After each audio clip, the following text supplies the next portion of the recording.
E aí, pessoal, agora falando da última classe dos suportes, eu decidi escolher nenhum campeão menos do que a minha Luxinha, que é o meu mago favorito do bot, e que ela mostra realmente muita coisa interessante que a gente pode jogar, que é uma classe muito divertida, é uma classe não convencional, que os atiradores inclusive não gostam de jogar junto, que é famoso por dar muito KS, né, roubar as kills, mas que você pode ter algumas coisas interessantes que você tem que jogar com a noção de que você tem muita pressão de lane, tá?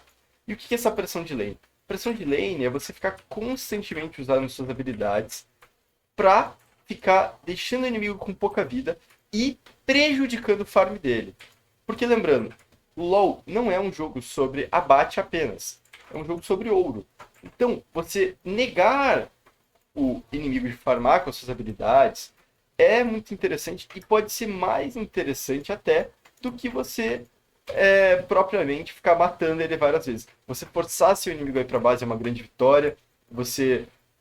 O ideal é realmente você matar, porque ele não vai conseguir farmar, mas só de você deixar ele com pouca vida, você ficar zoneando ele do farm, você, por exemplo, pegar um nível 3 e ficar ameaçando ele com as suas habilidades, andando para frente para assustar o inimigo e forçando o inimigo a andar para trás, já é muito interessante e é uma das grandes forças dessa classe, que é você ficar sendo chato desde o nível 1.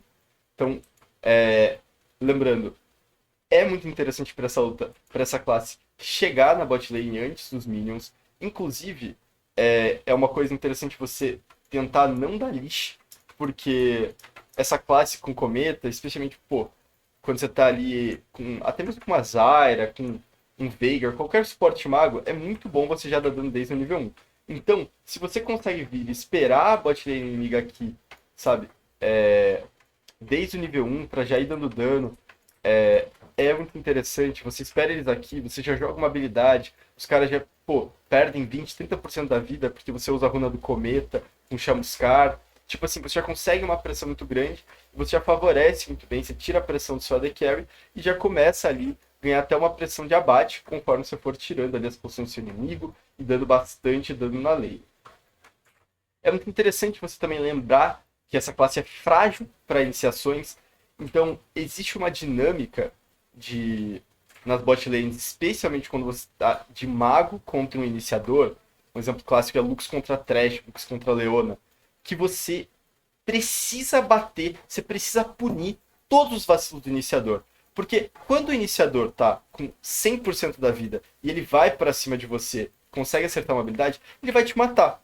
Só que, se ele tiver com 80, 70, 50% da vida, ele não vai poder iniciar em você, senão ele vai morrer.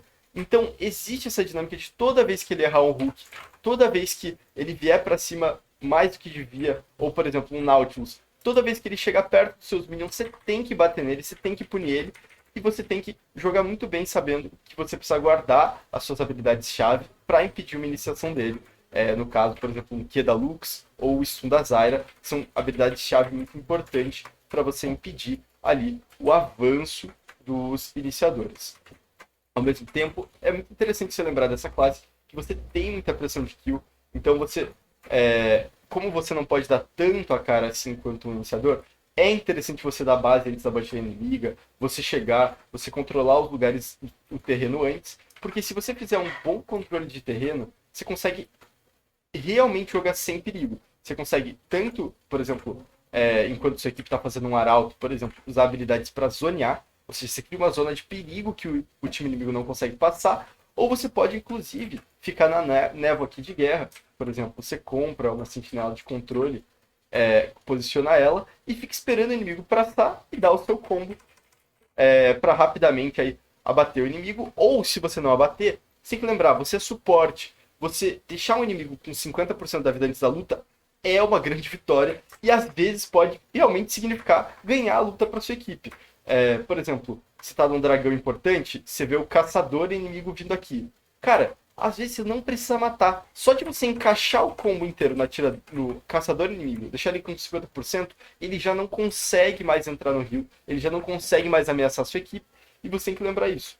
Então, você vai acumulando muito dano ao longo do jogo, você tem que jogar um pouco mais atrás da sua equipe, né? Sempre ali ao lado, sempre ali segurando bem suas habilidades principais, tipo o Q da Lux, e com isso zoneando muita equipe inimiga, deixando eles com pouca vida, e inclusive fazendo muito bem o Seed, que é uma ferramenta de cerco nas torres, que é onde esses magos realmente são excepcionais, aí muito bem pareados, por exemplo, com uma Caitlyn, com campeões que conseguem bater de longe, conseguem zonear a equipe inimiga, e conseguem aproveitar essa pressão, esse espaço que você cria.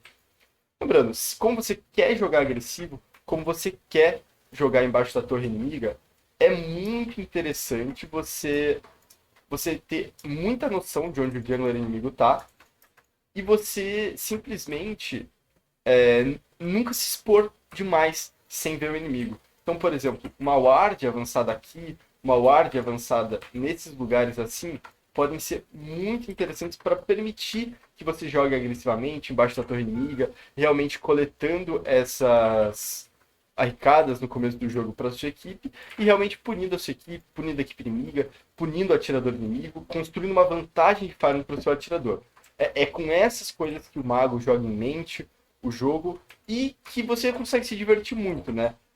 Porque você consegue essas barricadas, você não deixa as barricadas só para o seu atirador, porque você também vai construir item de dano, e você acaba sendo até um carry secundário, sem depender muito da sua equipe. É uma escolha bem interessante, especialmente para solo kill, e que você pode estar aí se divertindo bastante e subindo muito de elo.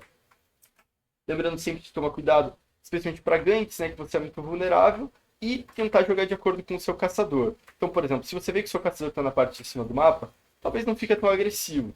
Se você vê que ele está vindo para a parte de mapa, você já pode construir aqui a wave, começar a empurrar os inimigos para baixo da torre.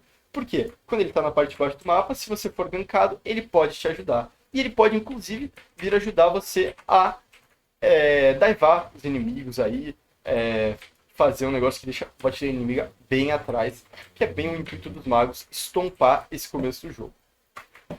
E aí agora falando só um detalhezinho com um campeão específico, mas alguns magos também conseguem esconder as habilidades. É uma coisa meio óbvia, né? Mas, por exemplo, o último clique que você deu é onde seu mouse está apontando. Então os campeões vão sempre esperar que você jogue a habilidade onde seu mouse está apontando. Então, por exemplo, se você quer acertar esse inimigo aqui, uma coisa muito interessante é você, ao invés de vir reto nele e jogar o Q, você faz o contrário. Você vai aqui, disfarça para onde você está olhando, olha para outro inimigo e joga o Q nele, que ele praticamente não vai esperar. E em alguns magos como o Lux, você pode inclusive usar o seu W para disfarçar as habilidades. Você esconde as habilidades, como o W tem um tempo de viagem mais lento que o E e que o Q, você pode esconder tanto o seu Q com QW, você dá o QW, o seu Q fica escondido. Quando você pode dar EW, vai ficar bem escondido, o inimigo não vai nem ver. Você pode, inclusive, fazer isso com... Você pode combar inteiro. O cara, às vezes, nem vê de onde está vindo. É assim que as ults fazem. E sempre lembrando, usar as bushes pra pessoa não ver você castando a habilidade também é muito interessante. É isso, galera. Vamos falar agora, em seguida, sobre as runas e os itens, mas vocês entenderão bem como que o mago joga, o que os magos jogam pensando, e você consegue pensar bem aí se você tem afinidade aí com essa rota, se é uma coisa que você vai se divertir jogando.